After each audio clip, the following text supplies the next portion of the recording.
You know what we'll do? If there's no objections, we'll just move that first and get that out of the way. So once we start the meeting, Councilman Jefferson, I'll ask if there's any objections to move that to number one, and we'll take care of it, okay? Appreciate you. Thank you very much. No problem. Executive Director McGee, let me know when we have quorum so we could get the party started. Yes, sir. Waiting for a couple more. I think Kyle will be joining us. Tina. Hi, Fanita. Charles. How goes it? Good morning. Didn't you just receive an award? I know Fanita, she's got like a million of them in the last Oh my 4 God. months. Charles, you just received one. Yes. Yeah. You know, I was saying I didn't deserve it because I'm actually happy doing the work that I'm doing. But the Black and Puerto Rican caucus of the legislature gave me an award for community involvement. Yeah. But again, I'm doing what I want to do, so I feel awkward receiving an award for doing work that I want to do. But Well, you're the type of leader that I think is well deserving of the award. Those who aren't seeking one are usually the ones. Yeah. But thank you for recognizing. Oh, you're quite welcome. Hey, Kyle, Shirley.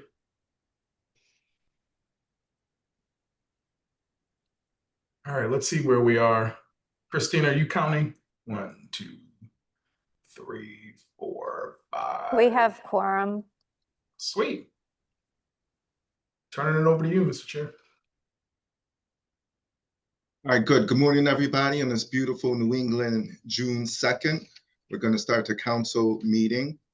I'm going to call the roll. Councilman Abercrombie. Here. Councilwoman Beeman.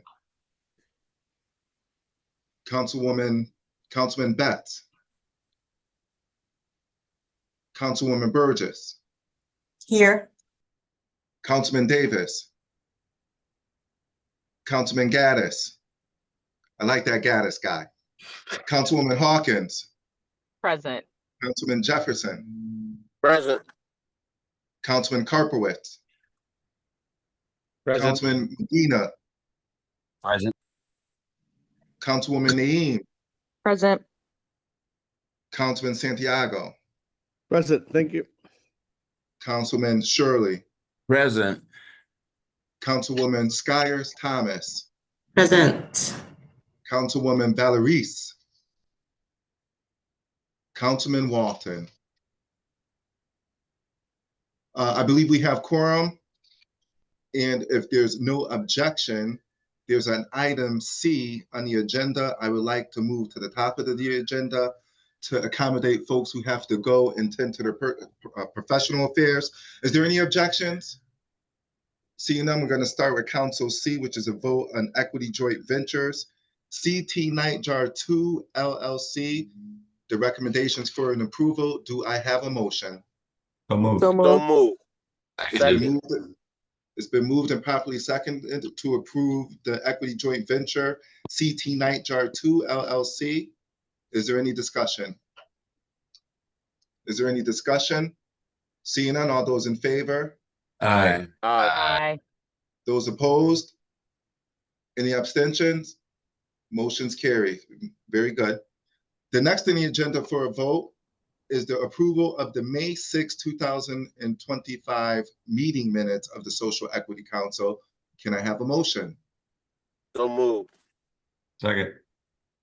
It's been moved and properly second to accept the meeting minutes for May 6. Is there any discussion? Any discussion? Seeing none, all those in favor? Aye. Aye. Any opposition? Any abstentions? Motion carries. Thank you. Councilman Jefferson, I believe you're good to go. Thank you, Mr. Chair. I appreciate you accommodating me. No problem. And right now, we will turn the floor over to Executive Director McGee and his staff. Thank you, Chair Gaddis. And again, good afternoon. Well, good afternoon. Wow. Good morning, everyone. It was a long night at the state legislature, and we'll be heading back over to ensure that the council's bill successfully passes the House. Nonetheless, it is so good to be with you all in this virtual space. And as always, I appreciate your support and your leadership moving forward. Marty, do you mind bringing up the presentation, please? Thank you.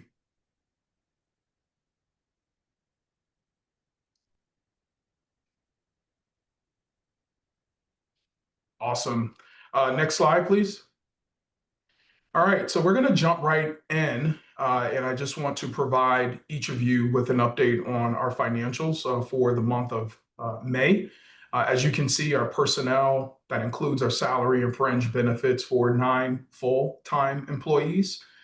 We're at $192,000, $855.83. We have other expenses that includes contracts, agreements, office supplies, et cetera, at $34,132.07, of which the bulk of these expenses here is to support our contract with Miranda Creative Consultant. That's our communications consultant. Bringing us to a total expenditure for the month of May, $226,987.90. I'll pause here for a second if there are any questions, but I share this for informational purposes only.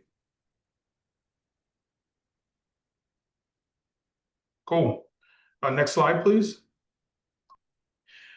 Moving forward, I think it's appropriate, in addition to sharing this monthly retail sale with our internal staff and our finance committee, I think it's important to also share with our council members and community writ large on our monthly retail sales, thanks to the Department of Consumer Protection, who has provided us with this report as you can see at the bottom left of your screen, May 16th. So we have a little bit more money in our coffers, but I think it's important to share with you year to date. As you can see, there is definitely on the adult use side, when you look at April 2025 compared to April 2024, we're at about 17 million, and we're looking really, really good compared to a lot of the chatter that's happening throughout the state. Oftentimes we compare ourselves here in Connecticut to other states, which is good. It's always good to know who you are and what you're working with. But on the same token, you juxtapose that to our medical marijuana sales, you can see the stark differences there. So we're at a total amount of 23 million this month, or rather in April.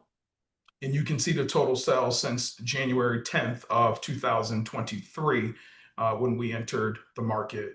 So for informational purposes only, just to make sure we're all sort of centered and focused here on the revenue that's being generated from the adult use retail sales.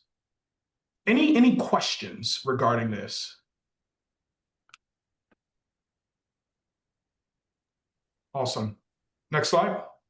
One quick question. Sorry. Yes. So this are monthly sales of 16 million, 17 million dollars? When you go down to April 2025, we're at 17 million. Yes. Yep. So those are monthly sales for adult consumption here in Connecticut. Correct. That's a lot of gummies. All right. And just to go, can you go back to that slide, and through you, Mr. Chair? I'm sorry, Executive Director McGee. I believe I see Councilman Carpewitz's hand up. Thank you, Chair Gaddis and Director McGee. Very, again, similar as to Charles. Quick question. Do we presume, and I'm sorry if this is, you may all know this is just off the back of your hands, do we assume there's some moving of the business from medical into adult use retail? Is that part of what we're seeing here? Yes, and so I'll give you my thoughts on this, and I'm sure that this would warrant, I think, a deeper conversation on this in many of our committees. But with respect to the adult use, we all know that you need, or medical marijuana sales, you know, you need a card, right? To go in and show your card, etc. With adult use retail, guess what? All you need is an ID and be of age, and you could still utilize the same product, right? And so you're seeing a shift from medical marijuana to adult use. I'm sure our research analysts on my team here could probably give you a more scholarly response. And so, Caesar, if you want, you can give a response to Daniel. Caesar? Yeah. So one thing that tends to happen with adult use legalization is medical marijuana sales tend to go down and there seems to be an influx. If we can see from our chart, it seems to be kind of like a one-to-one offset.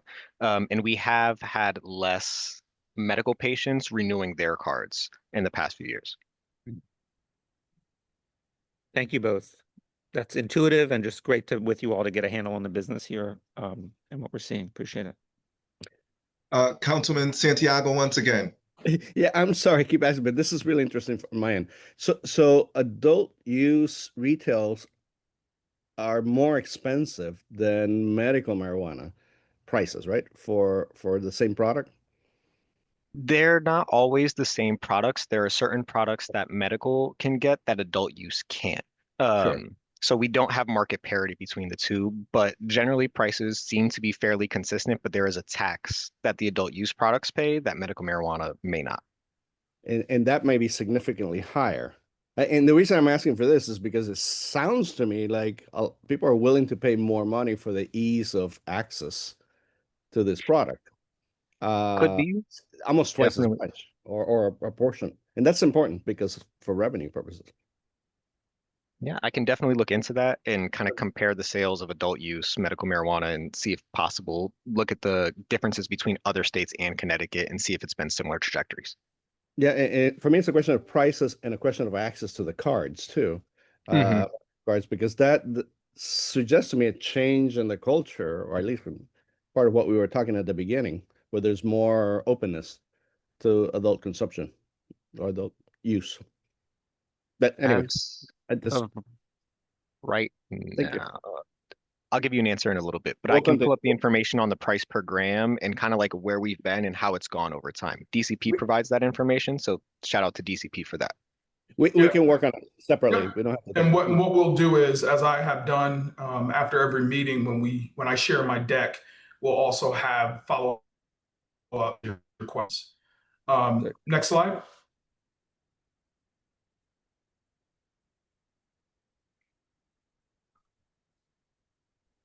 There we go. Just for informational purposes, I did want to share with you the breakdown of our license type. Also, those licensees who are, or social equity applicants who are in final and provisional status. So you can see the breakdown of the different types of license that we oversee in partnership with DCP. And you can see in the parentheses, many of our social equity applicants where they are.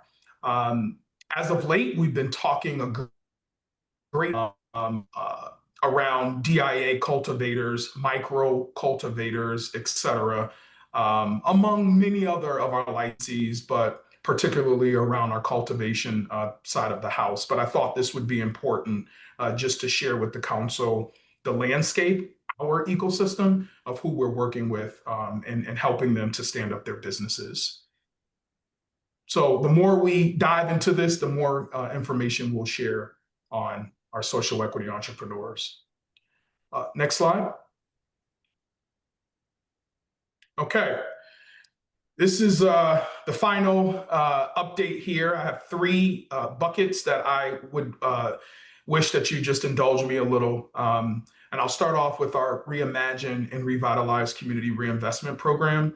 As you all know, and I shared last month, we've identified 10 regions based on the analysis of factors, including areas with highest census tracts that include unemployment, poverty rate, drug-related convictions, just to name a few.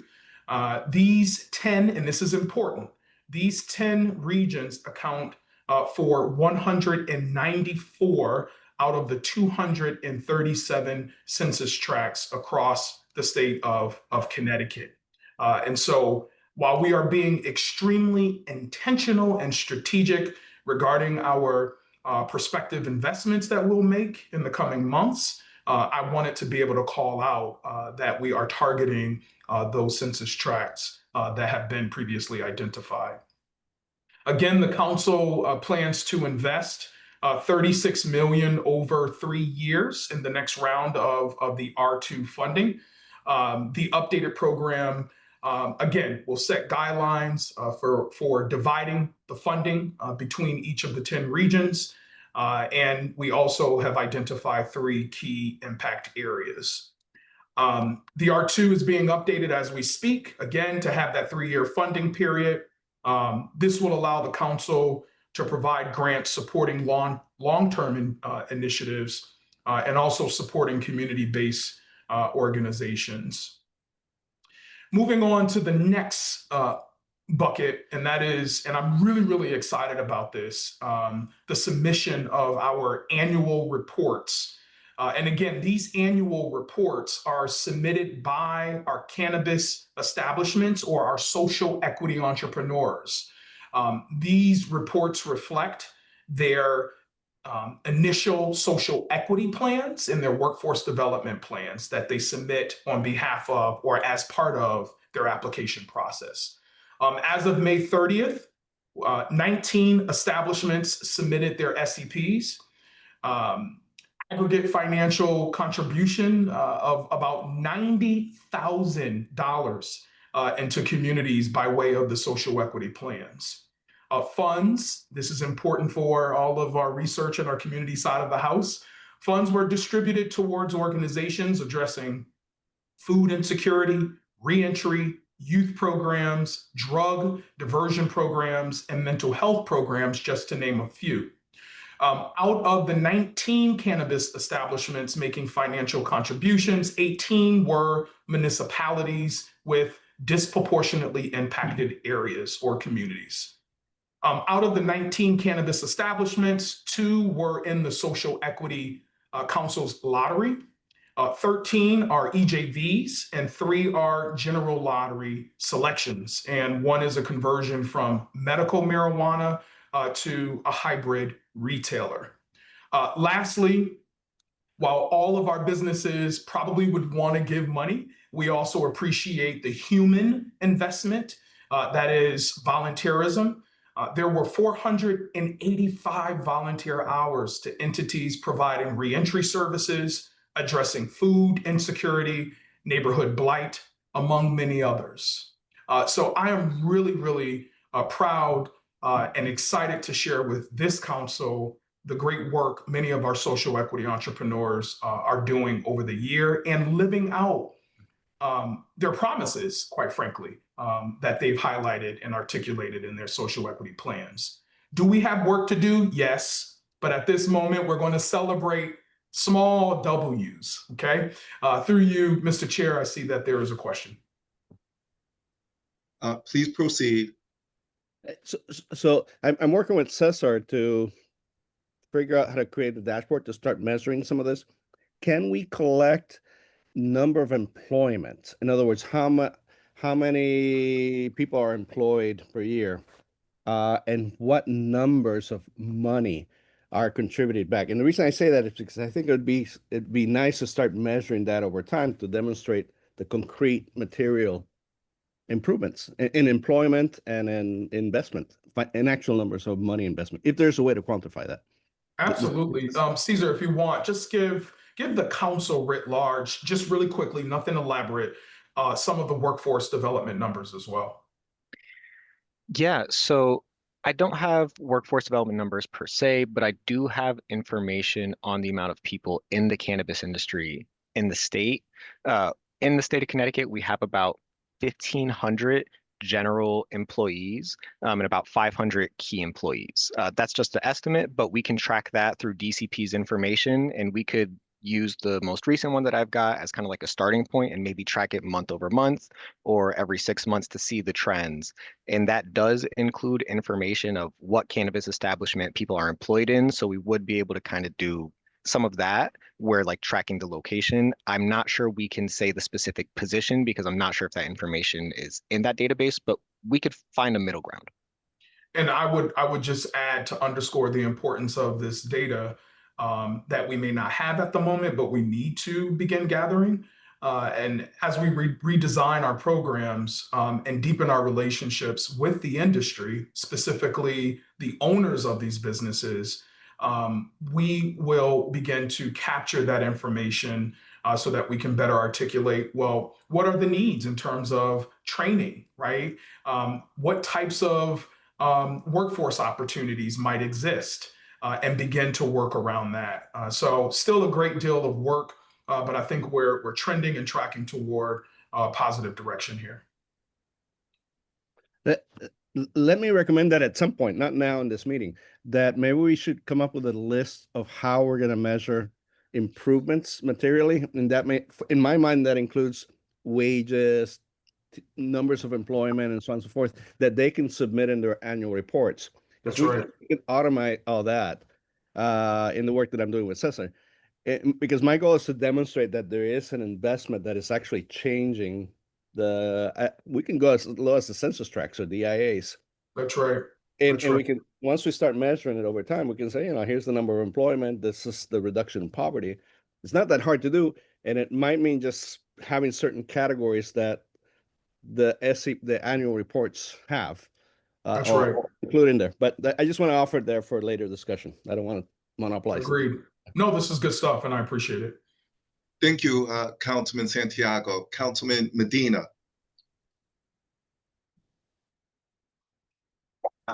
Thank you, through you to the chair. One, want to express gratitude to the staff and to our executive director and in your leadership and the development of this kind of like revisioning of the SEC and towards productive means. One thing I wanted to know, it's been a common, less of a question, more of a comment, that I've expressed in the past. I think historically there's been quite a significant expectation about what the Community Reinvestment Fund will deliver. And part of that is the challenge, in the challenge of 36 million over 3 years spread across a significant number of regions ultimately means more of a drip effect as opposed to, significant impact. And so to the conversation of how we measure impact, there's the industry side, there's the community reinvestment side.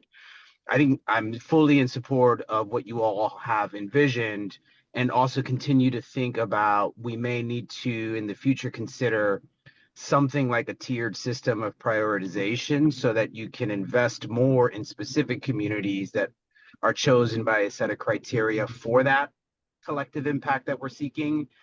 Because it just strikes me hard to achieve that same impact with just $1.2 million spread over a number of different regions. So that is not in any way a critique. I'm actually really excited about this work. I just offer that as an ongoing comment I've shared in the past and something that I hope folks consider as we move forward.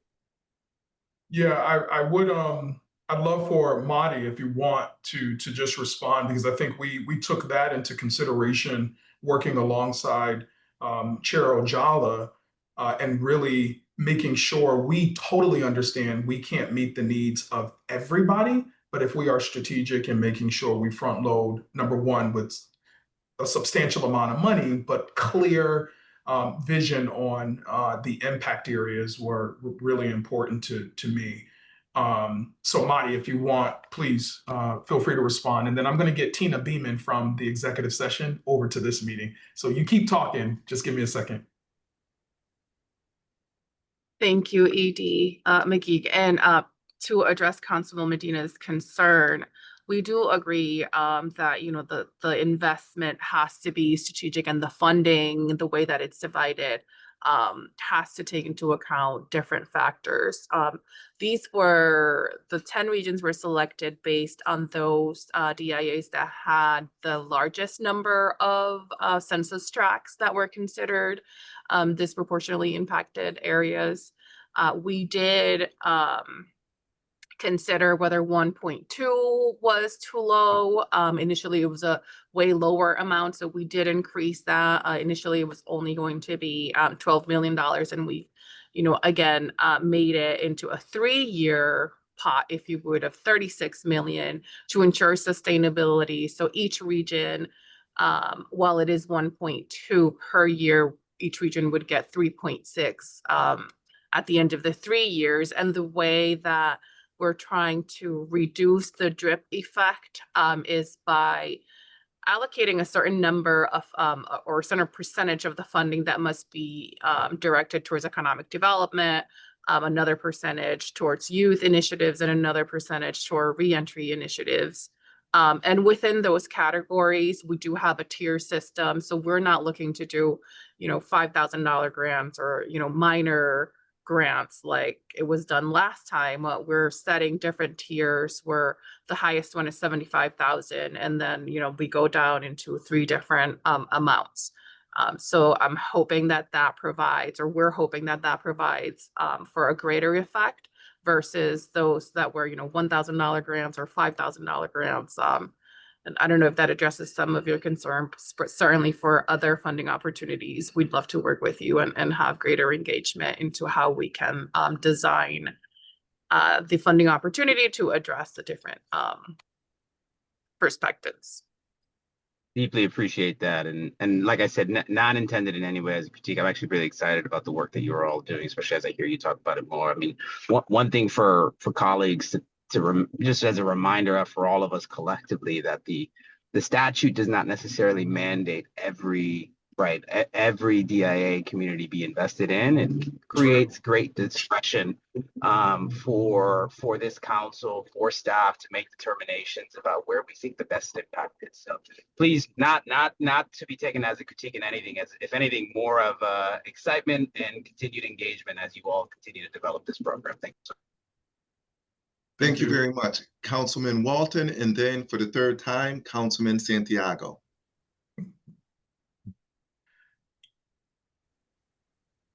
You're on mute, Councilman Walton. I apologize. Good morning, everyone, and thank you, Mr. Chair. So yeah, again, thank you for sharing this information, and I'm glad that people are having this discussion about reinvestment and things of that nature, because that's where we've been doing the last couple of years. But here I spoke to, and I just want to couch this by saying I spoke to Andrea yesterday about this, and my expertise besides human resources is working with young people, right? And I've seen this being with young people on a daily basis. Just extensive use of cannabis and vaping from our middle school and high school students. I think also when we talk about, when you showed that great graph of what the cannabis sales were, I still believe that there's still this thriving underground market.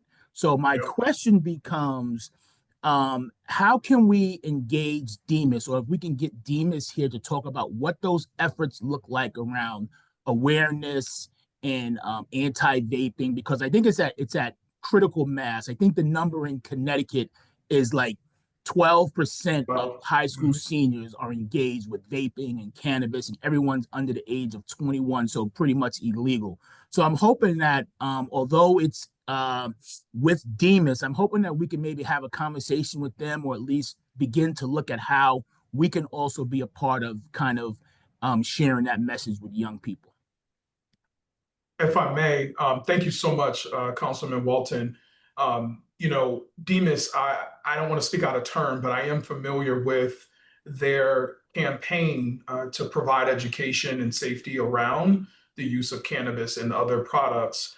But to your point, I believe it is the council's responsibility to have these intentional conversations with community, i.e. our young people directly, to include them in this space to help inform what a campaign would look like and have their voices heard. But I totally agree with you. We need to start to have those conversations. As of late, internally, we've been talking through, ways by which we're able to reimagine our you all called it the community conversations, right? And really going throughout the state of Connecticut, partnering with not just state agencies, but local groups who are trusted messengers to help us with these very sensitive conversations. So I look forward to working with you in helping me to just go throughout the state, but create a game plan, moving forward over the next several months. Thank you. Yes, sir. Thank you, Executive Director McGee. Councilman Santiago, my man. Sorry, I'm just really interested in this slide for lots of reasons. I think this has a lot of potential. Do we have some target settings? In other words, can we say you get X amount of money? We hope that you can hire between 1 and X amount of people, or we hope that you can guarantee X amount of hours, service hours, or so on and so forth. And the reason I say this is because that would give us a measurement to start looking at the impact. And I haven't seen a document on those terms. I'm seeing the reporting, but I wonder whether we have some expectations. And again, these don't have to be fixed, but this could be ideal targeted. Yeah, I can tell you this. Caesar is taking a lot of notes. We have a lot of follow-up. But this is all great feedback, right?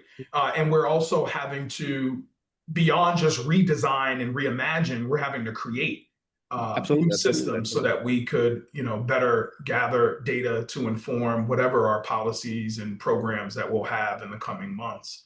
But yes, to your point, we can allocate resources. But I'd love to talk a little bit more with you. And I'll follow up with yeah. No, it's just I'm thinking about targeted. If we have some target that we can ask people to try to meet, because I want to move. I'm really interested in this microloan conversation that's been going on, because there is a way to start measuring the impact that you can have. Social. But again, that's another conversation. I'm just really interested in your presentation. Sorry about that. Thank you. Councilwoman Hawkins, once again, happy belated birthday. Thank you so much. No, I just wanted to make sure that we invite Councilman Santiago to the Community Reinvestment Committee meeting, because that's where we are having a lot of those conversations and working through some of those ideas to bring back to the Social Equity Council operations, I guess I'll call it. So I will definitely take the to-do to support Chair Ojala in making sure that invite is sent along. Awesome. Thank you. Yeah, of course. Thank you. Anyone else have any questions or perspective on this matter? Moving on, Executive Director. All right, last but not least, and then you all can have a half hour of your life back. Christina, Madi, y'all, thank y'all so much for helping to carry the heavy weight of moving pieces around legislative priorities and safeguarding the SEC interest. So thank you publicly on that. As you all know, House Bill 6930 is the council's agency bill. A lot of changes recommended there. I've shared that with the council. A lot of those recommendations were informed by comptroller's report, feedback from this council, and community and business. So that's that. House Bill 7181, which deals a lot with cultivators. I have a list of items here that we support. There will be ongoing conversations.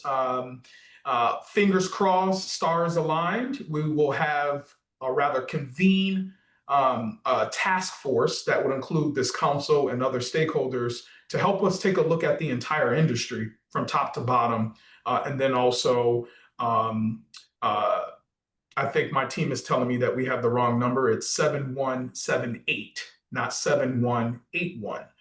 So we stand corrected there. But no, they moved it. Sorry, they moved it to 7181. So we do have the correct number. All right. So y'all stop telling me wrong stuff in front of a camera.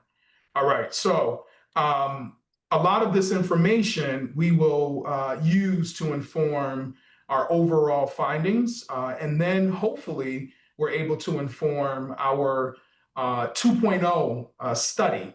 You all know we had the inaugural Yukon study that helped to inform the stand-up of the SEC. Now that we are now somewhat walking and we have our baby shoes on, I think now we're in a place where we can take another look at the work that we're doing. I am speeding through this because our bill in the legislature will be called at 11, and I want to be present and available to Representative Rowland and others in the General Assembly. But this is ledge updates. Christina, Marty, starting with you, Christina, did I leave anything out? Please, please feel free to fill in. No, I think you hit all the highlights. We're looking forward to the bill moving today. Awesome. Next slide. My handy dandy upcoming meetings, y'all are welcome. If you notice, I've changed the office hours. One day it was on Mondays and Wednesdays. It will now be on Mondays and Tuesdays to better align with staff being in office on Tuesdays. So you all are welcome to attend. Please email Georgette. If you email me directly, please CC her. I don't want to mistakenly omit your email because I get a lot of emails. Our next council meeting is Tuesday, July 8th. I'm going to be on a mission to see if we can cancel that meeting because it's July, but we can't make any decisions right now. I don't want to put that on you, but I know many of you will be in vacation mode. So I will do some outreach to all of you individually, and I will end with our Madam Chair. Our council meetings, we have some council committee meetings. Our finance and policy governance committee meetings are on Juneteenth. You all know that is a federal holiday. So a lot of you are state workers. You will not be working. So that's another opportunity for us to revisit those days, but I will make myself available. So I will work with the committee chairpersons. That's Committee Chair Gaddis and Shirley. We can have a conversation off record as to how you want to move forward with those meetings. Lastly, legislative committee meeting on June 25th at 4. And again, all committee meetings of the council, we meet quarterly via Teams, and these meetings are also open to the public. Next slide and last slide. All right, tonight, you all are welcome to join us for our inaugural Gather and Grow. It's an initiative of the council. It's an opportunity for us to normalize and humanize our business owners, our entrepreneurs. And so we'll be at the state legislature tonight, 6:30 to 8:30. We're asking that you please confirm your RSVP with Georgette so that we can make sure we're prepared to see you and have on our smiles. But again, this is a nice networking session. Connecticut Cannabis Chamber will be there, legislators will be there. But most importantly, and chief among them, our entrepreneurs, our social equity entrepreneurs will be there. So that concludes my report. I like the last slide. Can you at least let the last slide stick around for a little while? Because it's nice. Can you put it back up? And I'm going to turn it over to you, Mr. Chair. All right, thank you very much. That was very informative content. Thank you and your staff. I just want to say that Chairwoman Comer is traveling for professional work. She is the consummate public servant. She sends her regrets and well wishes. At this time, is there any good for the order? Anyone? Seeing no further business, this meeting is adjourned. Thank you. Thank you. Have a good one.